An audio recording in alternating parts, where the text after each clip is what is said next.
José Antonio, you are here because of the Hispanic Heritage Awards that are coming.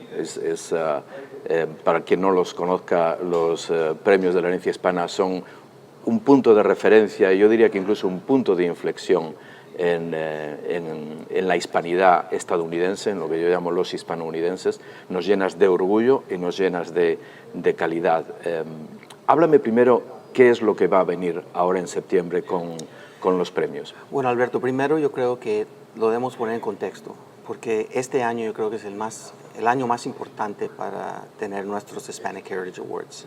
Empezamos en 1987, cuando Ronald Reagan, en la Casa Blanca, desarrolló un programa que se llamaba Hispanic Heritage Month en este país. Era una semana y él lo hizo en un mes. 29 years later, with the environment that we're in as immigrants, as Latinos, in terms of the rhetoric, national rhetoric that's going around, hate crimes going up, being devalued as a community, it is more important than ever that we put forth the value proposition that Latinos have for the United States of America. Punto. What we offer the United States.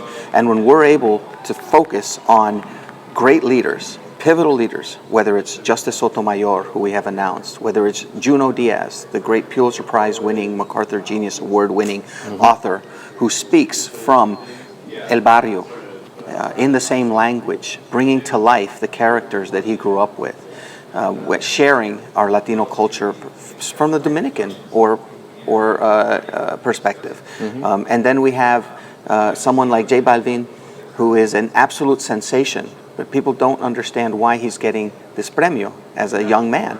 He's getting it not just because he's a huge reggaeton star that's got 5 of the 10 top songs in the Latin billboards.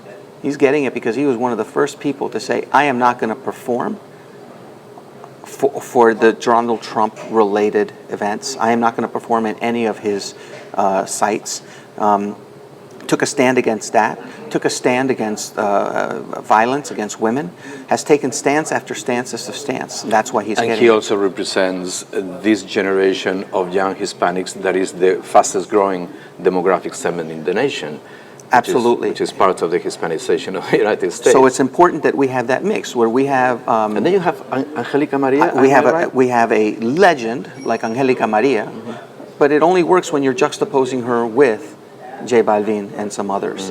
And then lastly, we just announced yesterday that George Herrera will also be in the business side. And we've got several others that will be announced very, very soon, including a special tribute to Fania All-Stars and everything else that represents our community. But we also are going to have an opera singer. So we're not just mariachis. We're not just salsa. We're also in opera. We're also in ballet. We represent a lot more in marimba music from where I come in Nicaragua. Correct. So the Hispanic Heritage Awards, the history you just mentioned, all these things just make sense. It's connecting the dots of the nation we arrived in my case, in your case, and the nation these Hispanics are being born and belong from day one of their existence. So try to go back in time. You've been around for a long time with this organization.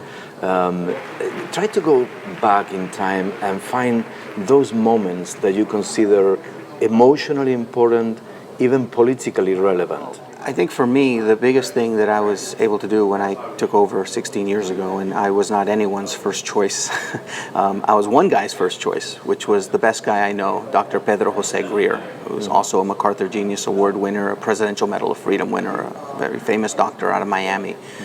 So he believed in me, and I've always said that the two greatest motivators for me are whether you believe in me or you don't believe in me. They both work about the same. So I was glad Dr. Greer believed in me. So he asked me to take over, and he said, as long as you're committed to the mission, as long as you're focused on who you're serving, and as long as you know that your position is to serve, I will back you on anything you want. I hired you because I believe you have a vision, a passion, and a different perspective on everything because you're not one of the usual suspects. And so I went in and changed a lot of things. We went from just doing a very important event to then all of a sudden we were focused on the youth part of it. And I have to say something, in the Latinos on Fast Track program and everything that we've been able to do, I respect youth. So my greatest feat, my greatest accomplishment is to trust youth to lead. I'm just a facilitator. I count on our young people that are in our network. We have a network of over 100,000 15 to 35-year-olds. They're brilliant. I wouldn't be in that network. They wouldn't let me in. There's no way I'm smart enough or resourceful enough compared to them. But my chairman now is a young man who won the award when he was 17 years old out of East LA, and he went to Stanford, and then he's had this glorious career.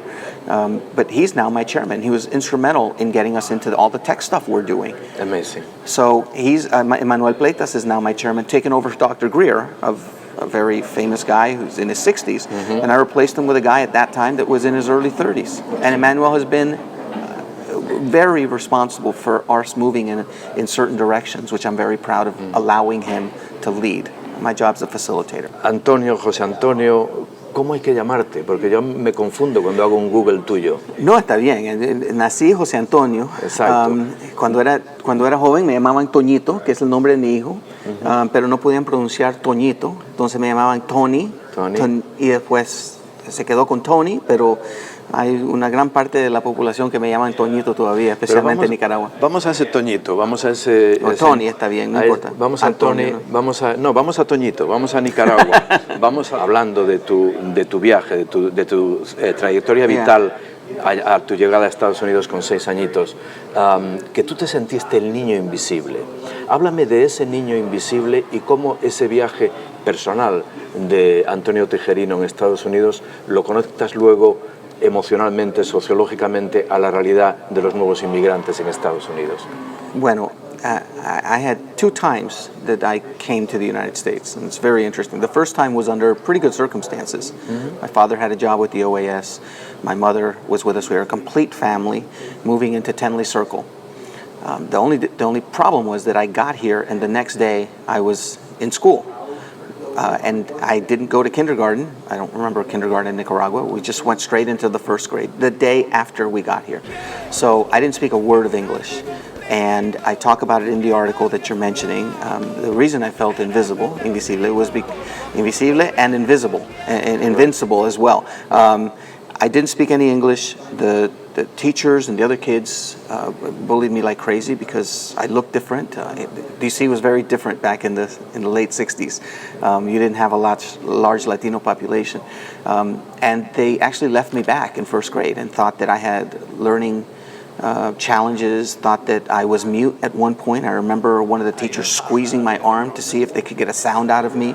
They never thought this guy doesn't speak any English. And my parents didn't realize that I needed to speak English to go into a school. So I was in a pretty tough position. But I had Roberto Clemente. And that's what made me go from invisible to invincible. Because the greatest player in the world at that time was Roberto Clemente. And I clung to him as my imaginary but real friend. So every time anybody made fun of me, I said, well, Roberto Clemente is Latino. And he had just won the World Series. And then the tie comes in where he actually died helping people in Nicaragua. And my father went down for that to help people with the terremoto. And when he came back, I found out that the Clemente had died. And that was a very difficult time, but it made him an even bigger hero than just simply a baseball player. And that's what I've always challenged everyone, to be bigger than what they're supposed to be, than what they are. When my mother was dying, she said, hijito, be a good man. And I said, I was holding her hand, and she was literally dying. And I said, but I am a good man.